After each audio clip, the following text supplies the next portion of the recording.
15ই August শুধু নয়, আজ 18ই আগস্ট স্বাধীনতার আনন্দে তেরঙ্গা জাতীয় পতাকা উড়ল নদিয়ার শান্তিপুরে। ভাবছেন তো 18ই আগস্ট আবার কিসের স্বাধীনতা দিবস? এর পেছনে লুকিয়ে রয়েছে এক রক্তক্ষয়ী ও আবেগ ঘন ইতিহাস। 1947 সালের 15ই আগস্ট গোটা ভারতবর্ষ যখন স্বাধীনতার আনন্দে ভাসছে, তখন দেশভাগের মানচিত্রের ভুলে নদিয়া জেলার শান্তিপুর, রানাঘাট, কৃষ্ণনগর সহ বিস্তীর্ণ এলাকা অন্তর্ভুক্ত হয়েছিল পূর্ব পাকিস্তানে। টানা 3 দিনের তীব্র গণ আন্দোলন ও প্রতিবাদের পর অবশেষে 1947 সালের 17ই আগস্ট রাতে ভুল সংশোধিত হয় এবং 18ই আগস্ট আনুষ্ঠানিকভাবে এই অঞ্চলগুলি ভারতীয় ভূখণ্ডের অন্তর্ভুক্ত হয়।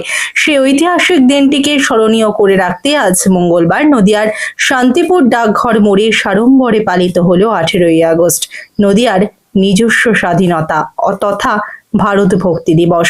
চিত্র সাংবাদিক এডিটর রূপম, সানভি নিউজ বাংলা, মানুষের পাশে মানুষের সাথে।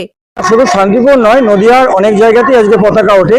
তার কারণ নদিয়া জেলা 1947 সালের 15ই আগস্ট স্বাধীন হলেও এটা ভারতে না পাকিস্তানে এইটা নির্ণয় করা যায়নি। সেই সময় মুসলিম লীগ মনে করেছিল যে এটা পূর্ব পাকিস্তানের, আর ভারতের মানুষ মনে করেছিলেন যেটা ভারতবর্ষেই আছে। সেই কারণে স্বাধীনতা এসে গেছিল, তাই স্বাধীনতা দিবস নিয়ে কোনো প্রশ্ন নেই।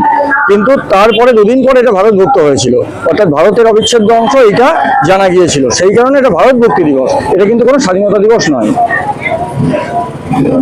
সীমানার প্রথম আন্দোলনটা কারা করেছিলেন, মানে এই যে জানতে বলেন আপনারা? আন্দোলন কিছু হয়নি, এটা কথা হয়েছিল। পণ্ডিত লক্ষ্মীকান্ত মৈত্র সংবিধান খসড়া কমিটির সদস্য এবং গণপরিষদের সদস্য, শান্তিপুরের সর্বশ্রেষ্ঠ সন্তান বলা যায়। তিনি ইংল্যান্ড আমাদের লর্ড মাউন্টব্যাটেনের সঙ্গে আলোচনা করেছিলেন, জওহরলাল নেহরুর সঙ্গে আলোচনা করেছিলেন এবং তাকে এই দায়িত্ব দিয়েছিলেন নদিয়ার তৎকালীন রানীমা জ্যোতির্ময়ী দেবী।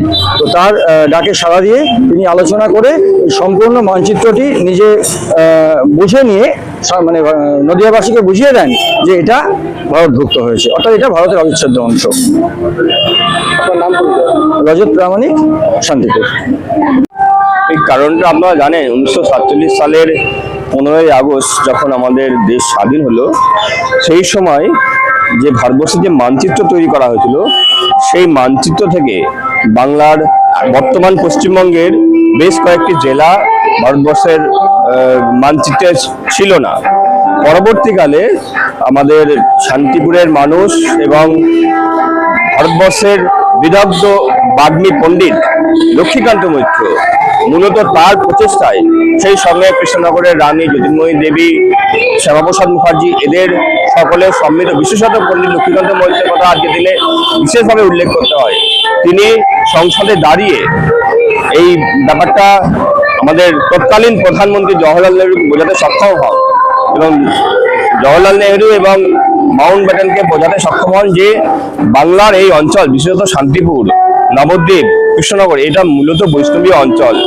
এই বৈষ্ণবীয় অঞ্চলটা যদি ভারত রাষ্ট্রের মধ্যে অন্তর্ভুক্ত না থাকে, তাহলে বৈষ্ণব সম্প্রদায়টাই অবলুপ্তর পথে চলে যাবে। সেই জায়গায় দাঁড়িয়ে তিনি জওহরলাল নেহরুকে বোঝাতে সক্ষম হলে পরবর্তীকালে 47 সালের 17ই আগস্ট মোটামুটি সিদ্ধান্ত হয় যে ভারতবর্ষের এই যে শান্তিপুর, নবদ্বীপ, আমাদের শিবনিবাস রয়েছে, এছাড়াও মালদা, মুর্শিদাবাদের বোধহয় কিছুটা অংশ, এরকম বেশ কিছু অংশ তারা ভারত রাষ্ট্রের অন্তর্ভুক্ত হয়। এবং তারপর থেকে 17ই আগস্ট রাত্রেবেলা বেতারের মাধ্যমে ঘোষণা করা হয় যে এই অঞ্চলগুলো ভারতবর্ষের মধ্যে অন্তর্ভুক্ত হলো। তখন 18ই আগস্ট, পরের দিন 18ই আগস্ট সকালে এই যে নেতাজি মূর্তি দেখছেন, এই নেতাজি মূর্তির পাদদেশে আমাদের বিখ্যাত কবি, আমাদের কবি কৌমারীনাথ বন্দ্যোপাধ্যায়, তিনি ভারতবর্ষের জাতীয় পতাকা উত্তোলন করলেন এই নেতাজি মূর্তির পাদদেশে দাঁড়িয়ে। তো সেই দিনটা স্মরণেই এইখানে এই অনুষ্ঠানটা হয় মূলত। আপনার নাম? আমার নাম সঞ্জিত কাষ্ট।